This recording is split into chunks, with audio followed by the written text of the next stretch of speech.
తెలుగు. ఈ మహానాడిని వర్చువల్గా చేయాలని చెప్పి నిర్ణయించుకోవడం జరిగింది. రాష్ట్ర నాయకత్వం మొత్తం ఈ నిర్ణయం తీసుకోవడం జరిగింది.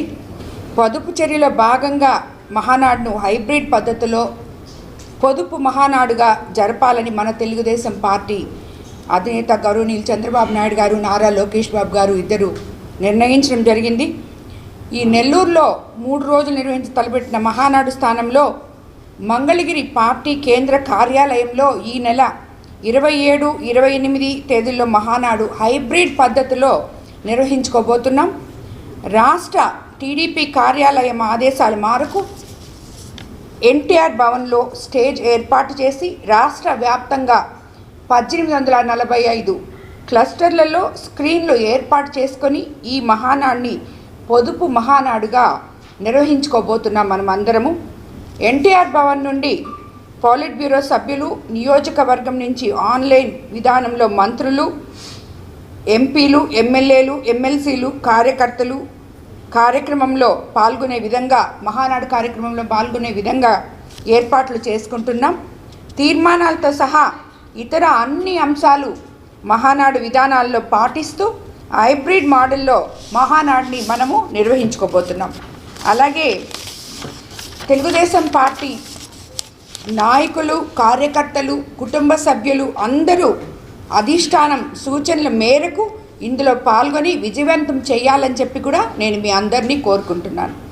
రాష్ట్ర పార్టీ ఆదేశాల మేరకు నెల్లూరు జిల్లాలో మహానాడు నిర్వహించాలని చెప్పిన గత 15 రోజుల నుండి నెల్లూరు జిల్లా నాయకులు, కార్యకర్తలు, మా కోవూరు నియోజకవర్గ నాయకులు, కార్యకర్తలు తమ బాధ్యతగా భావించి నిరంతరం కష్టపడి పనిచేసినందుకు వాళ్ళందరికీ నేను ధన్యవాదాలు తెలుపుకుంటున్నాను. ఎంతోమంది రాష్ట్ర నాయకులు ఇక్కడికి వచ్చి ఈ కార్యక్రమంలో పాల్గొనడం జరిగింది. మీకు అందరికీ తెలుసు, మనం 6వ తేదీ భూమి పూజ చేసుకున్నాం, 13వ తేదీ రాష్ట్ర కమిటీల మీటింగ్ పెట్టుకున్నాం. అందరూ వచ్చి ఇక్కడ పాల్గొన్న ప్రతి నాయకుడికి పేరు పేరున ధన్యవాదాలు తెలుపుకుంటున్నాను. అలాగే కార్యకర్తలకి ధన్యవాదాలు తెలుపుకుంటున్నాను.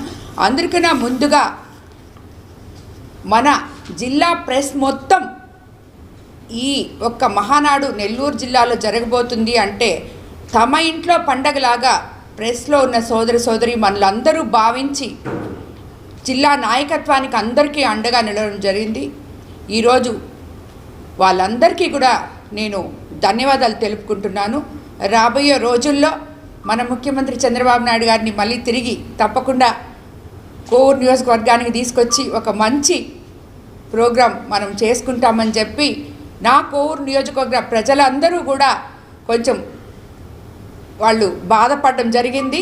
మన కాన్స్టిట్యున్సీకి వచ్చిందమ్మా అని చెప్పి ఎంత సంతోషంగా ఉన్నారో ఇది విన్న తర్వాత కొంచెం బాధపడ్డారు. ఆ కార్యకర్తలకి, నాయకులకి, ప్రతి ఒక్కరికి కూడా ధన్యవాదాలు తెలుపుకుంటున్నాను.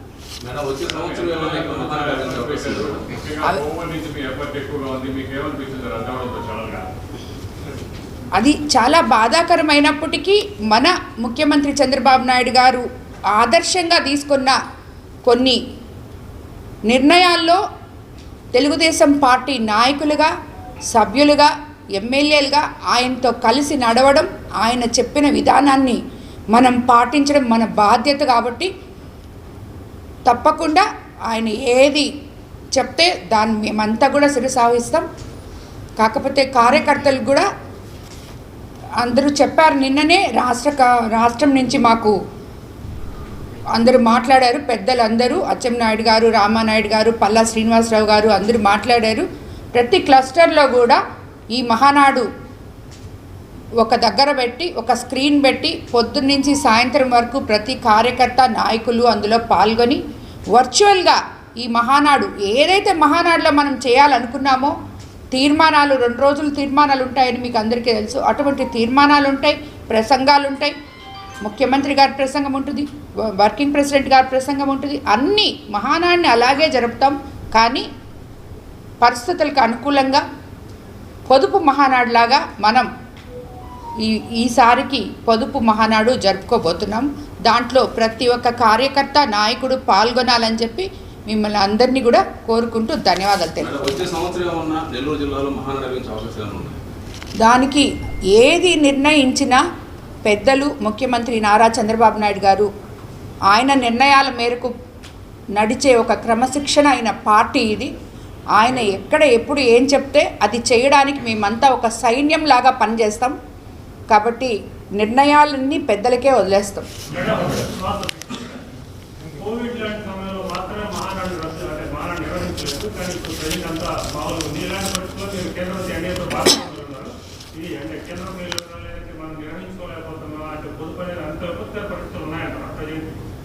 అంటే మన ప్రధానమంత్రి నరేంద్ర మోడీ గారి ప్రసంగాన్ని విన్నారు మీరు 4 రోజుల క్రితం.